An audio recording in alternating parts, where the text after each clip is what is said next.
Pics का show कर लूंगा। खैर, शुरुआत करते हैं। एक काम करें, हेमांग सर आप शुरू करो, सबसे प्रिफर्ड बेट।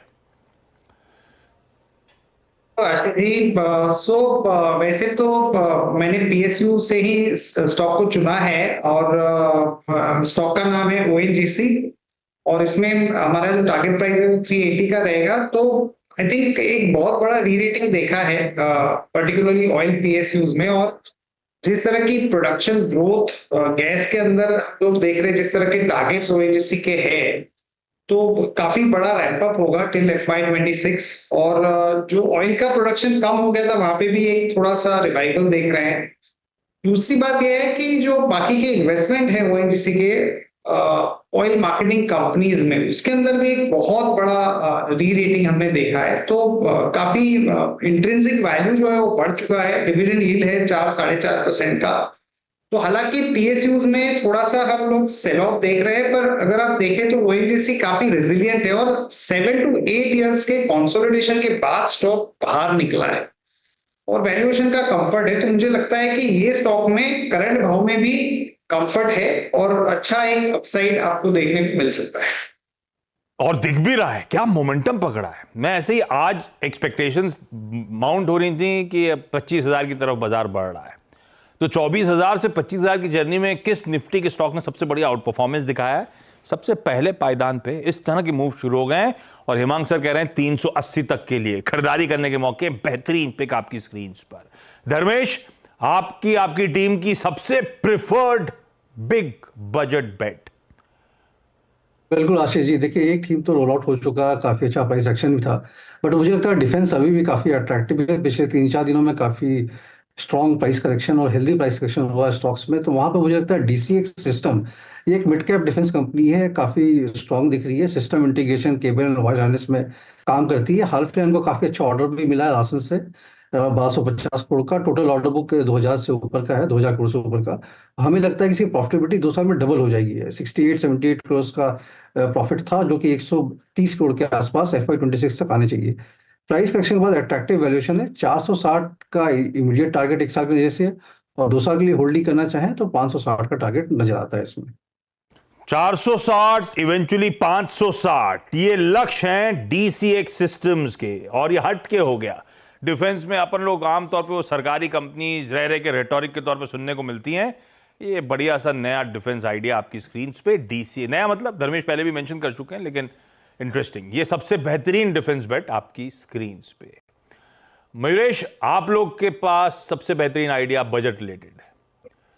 तो मार्केट्स पर इंडिया में हम वेल्सपन कॉर्प को वॉच लिस्ट पे रख रहे हैं। 2-3 चीजें, एक जैसे हेमांग ने भी कहा, जो ऑयल एंड गैस पे स्पेंडिंग होगी वो इंक्रीमेंटली बहुत ज्यादा होने वाली अगले कुछ वर्षों में, और इसलिए जो पाइपलाइन नेटवर्क लगेगा सिटी गैस डिस्ट्रीब्यूशन कंपनीज का 16,000 किलोमीटर का अभी है, that will be extended to almost 27-28,000 kilometre अगले 2 या 3 वर्षों में। तो आई थिंक 12,000 किलोमीटर का जो आउटले करना है, वेल्सपन कॉर्प जैसे कंपनीज बेनिफिट करेंगी। दूसरा, आई थिंक इन्होंने जो फोरे किया है यूपीवीसी पाइप, जो बैकवर्ड इंटीग्रेशन किया है, काफी कुछ innovations is going to help them because of the real estate sector, agriculture में जो पाइप्स लगते हैं प्लास्टिक के, ये सारी चीजें इनको हेल्प करेंगी। तीसरा, इनका जो इंटरनेशनल ऑर्डर बुक है, स्पेसिफिकली सऊदी अरामको को देखते और Permian basin in the US, वहां पे आई थिंक जो पाइपलाइंस जुड़ रही है वो काफी सिग्निफिकेंट है। इनफैक्ट वेस्ट और waste water along with desalination, यहाँ पे एक बहुत बड़ी अपॉर्चुनिटी इनको आ सकती है।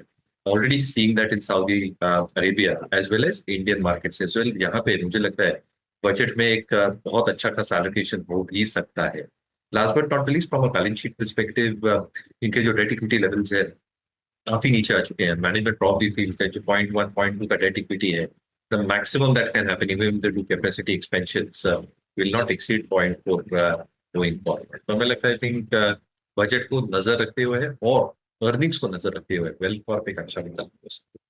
क्या मूव आ रहे हैं। कंसोलिडेशन के बाद ठंडा पड़ा था, उसके बाद अचानक बहुत सी तेजी वेल्सपन कॉर्प में देखना शुरू हो चुकी है। मरेश का preferred pick, oil and gas space की बात हो रही है। अभी अभी कुछ देर पहले ऑयल मिनिस्टर साहब का एक ट्वीट भी आया है, एक नई गैस डिस्कवरी असम में। तो ये स्पेस को रखिए रडार पे भाई, हरकत पे। अमरीश, आपका सबसे प्रेफर्ड बजट बेट। आशीष, मेरा एक्सपेक्टेशन है कि फार्म और रूरल फोकस रहेगा बजट में, तो मेरा पिक है बैंक ऑफ महाराष्ट्र। ये एस्टेब्लिश किया था 1935 में। पीएसयू बैंक है, करीब 2500 ब्रांचेस है और इसमें 50% branches rural semi urban areas में है।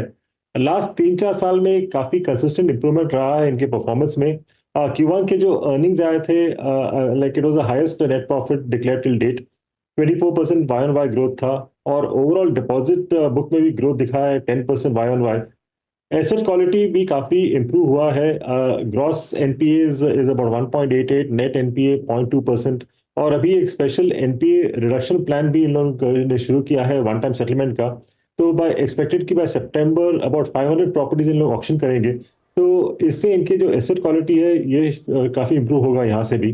तो एक्सपेक्टेड ईपीएस फॉर FY26 करीब 8.5 का है और यहाँ मेरा टारगेट प्राइस बनता है 85 का, which is about 1.75x adjusted book value. बहुत सही। क्या मूव। सरकारियों में हम सब बाकी बैंक से चर्चा करते हैं, सबसे ब्यूटीफुल टर्न अराउंड जिसका हुआ वो आपकी स्क्रीन पर है। रीरेट हुआ, रीरेट के बाद बढ़िया कंसोलिडेट हो रहा है और अब अमरीश कह रहे हैं फिर तूल पकड़ेगा 85 के लक्ष्य के लिए। बैंक ऑफ महाराष्ट्र रडार पे रखिए। एक काम कर रहा हूं, अभी तो आपने जो 8 गेस्ट देखे हैं, मैंने ऊपर के चारों से डिस्कशन शुरू करा है, अभी नीचे के 4 इंतजार कर रहे हैं। ब्रेक के उस पार नीचे के 4 जो एक्सपर्ट्स हैं उनके साथ बातचीत की शुरुआत और उनके बेहतरीन पिक्स। ब्रेक के बाद आपका स्वागत है हमारी इस खास बजट से पहले वाली पेशकश बिग बजट बेट्स में। 4 पिक्स हो गई हैं, इधर उधर की बातचीत रोक रहा हूं मैं, सीधे पिक्स जो मूल मकसद है उस पे जाऊंगा। डॉक्टर साहब कह रहे हैं समय कम है, गौरांग सर सॉरी, लेकिन सीधे आपका सबसे प्रिफर्ड पिक आइडिया आज के लिए मतलब बजट रिलेटेड सबसे बेहतरीन फंडामेंटल पिक। नाम है कंपनी का इंजीनियर्स इंडिया लिमिटेड। हाल ही में इस कंपनी ने अपना एक नया सर्वोच्च स्तर बनाया था। अब इस कंपनी का चयन करने का तर्क हमारे लिए इसलिए महत्वपूर्ण रहा क्योंकि ये कंपनी इंजीनियर्स इंडिया पहले तो एक बहुत ही लॉन्ग टर्म ग्रोथ स्टोरी के रूप में उभर करके हमारे सामने आई। हेल्दी ऑर्डर बुक है, ऑर्डर बुक बहुत मजबूत है। जो प्रोजेक्ट पाइपलाइन है इनके पास वो भी काफी मजबूत है। तीसरी बात, इन्होंने डाइवर्सिफिकेशन बहुत अच्छी तरीके से किया है। डिकार्बनाइजेशन कारोबार में गई, उसके साथ साथ बायोफ्यूल्स और ग्रीन हाइड्रोजन में, जो कि सरकार के तरफ से एक बहुत बड़ी मुहिम और बहुत बड़ा काम करने की नीतियां सामने रखी हैं। बैलेंस शीट बहुत ही अच्छी है इनकी और जिस प्रकार से इनका अनुभव है, जिस क्षेत्र से ये कंपनी जुड़ी है और जो सालों से इनका अनुभव रहा है वो भी काफी सक्षम और मजबूत। तो पेट्रोलियम रिफाइनरिंग में कामकाज करती है, ऑनशोर ऑफशोर ऑयल और गैस क्षेत्र के लिए अपनी सेवाएं उपलब्ध कराती है, पाइपलाइंस लगाने में मदद करती है, स्ट्रैटेजी